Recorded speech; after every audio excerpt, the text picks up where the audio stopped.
Yeah, I reckon we waltzed right into a heap of trouble again. What's the matter, old-timer?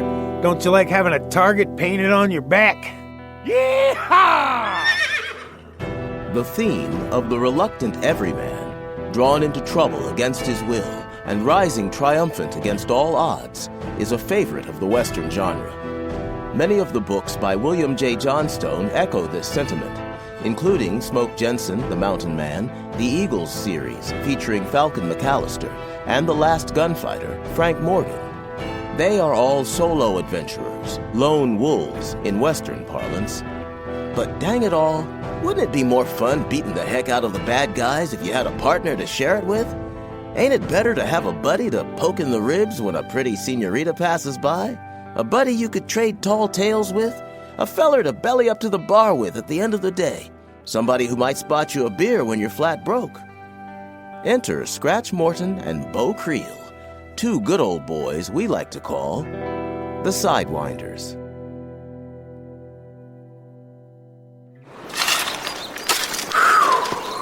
We are getting too old for this. Amen. But we signed on to do it. Don't have any choice but to get it done. They were working in a semi-arid valley bordered by low hills on the south and a string of rugged mesas on the north. The range on which they had parked the ranch wagon was part of Big John Peeler's Circle JP Ranch.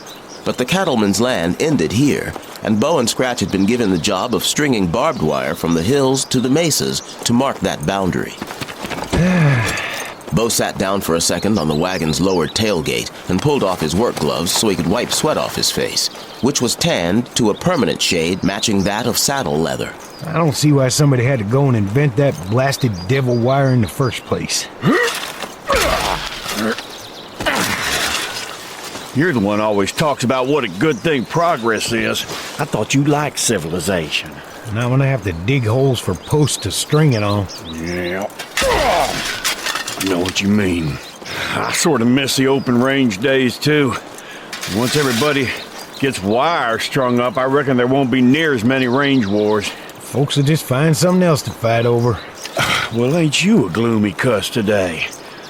Look at it this way. You're out in the fresh air, ain't you? You ain't wearing an apron or stuck behind some store counter somewhere clerking or sweeping up in a saloon.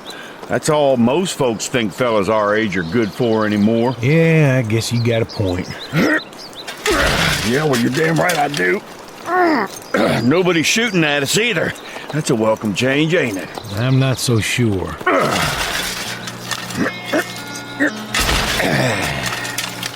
Bo gazed off into the distance. He wasn't seeing the sweeping vistas of the landscape outside of Socorro, New Mexico territory. Instead, in his mind's eye, he saw the decades that had rolled by since he and Scratch had left Texas. It had been an adventurous life.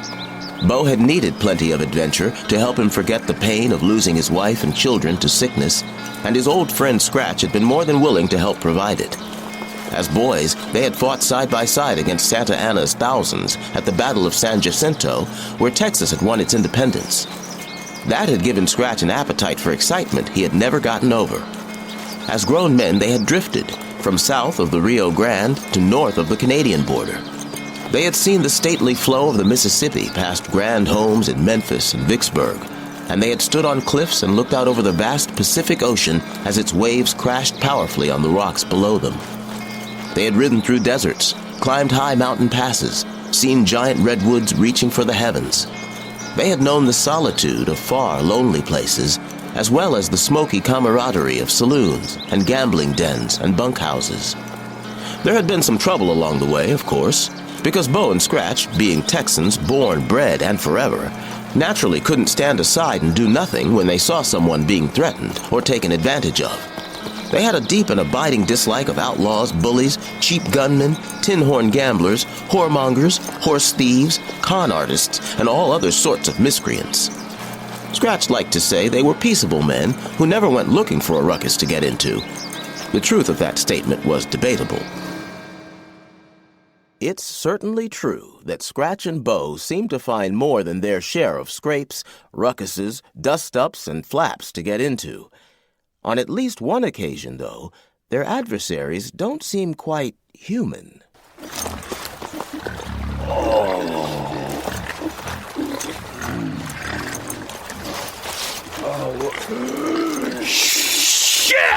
Wake up, Bo! Wake up!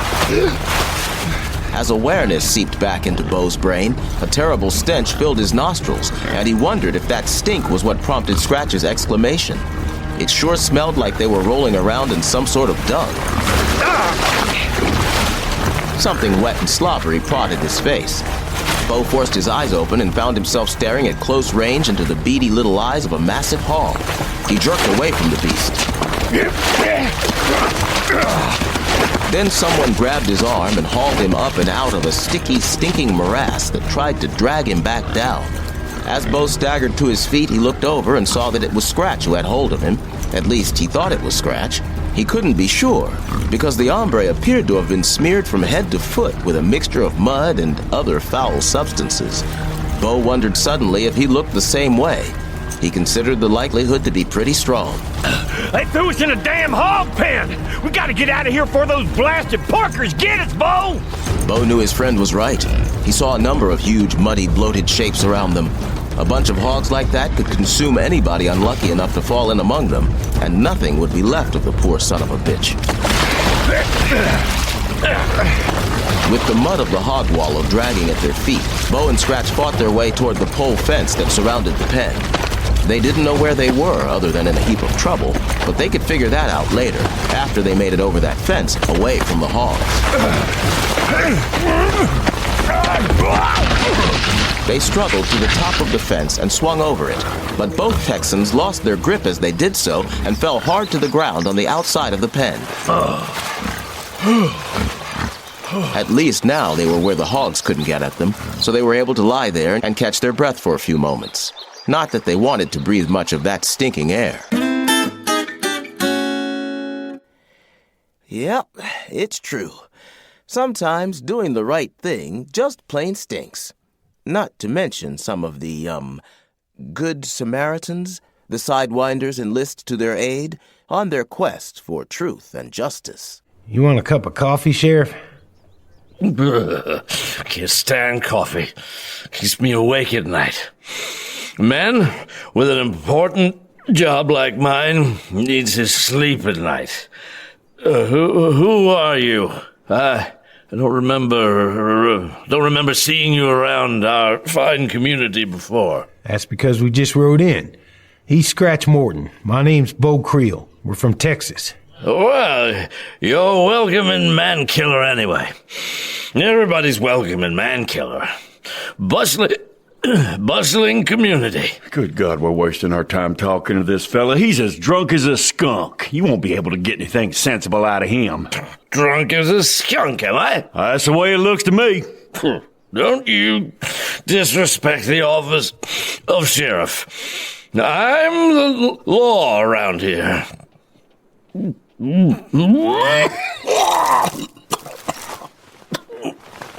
Come on, let's get out of here. We'll ask somebody else about those men in that so-called toll bridge. Well, wait a minute. Did you say toll bridge? That's right.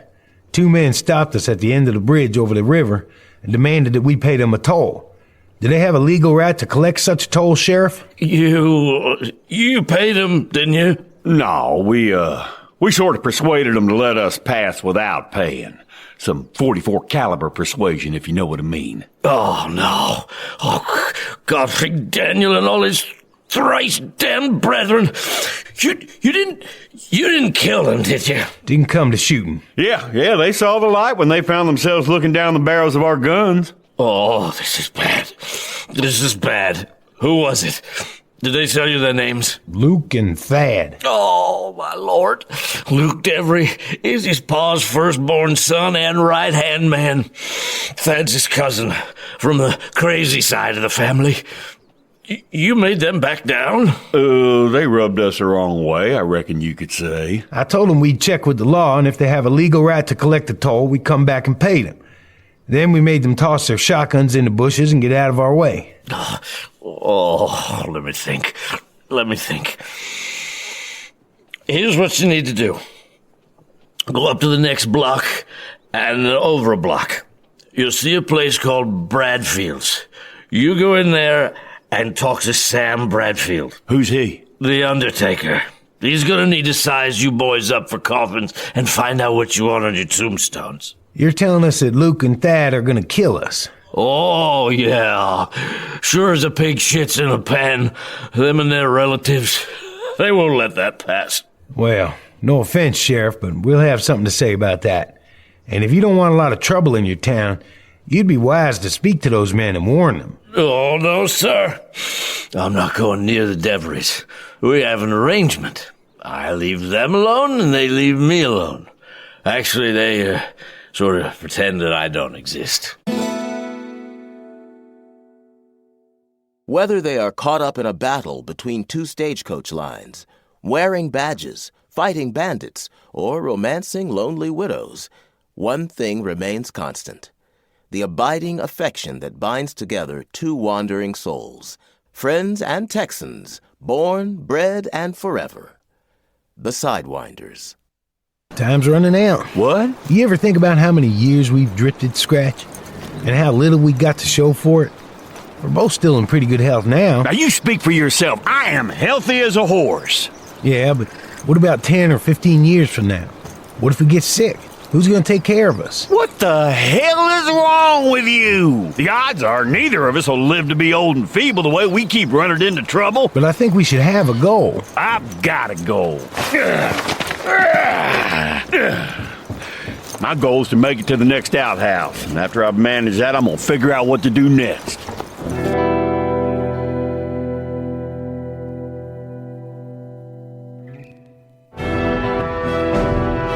To purchase individual episodes of Sidewinders, go to our website, www.graphicaudio.net.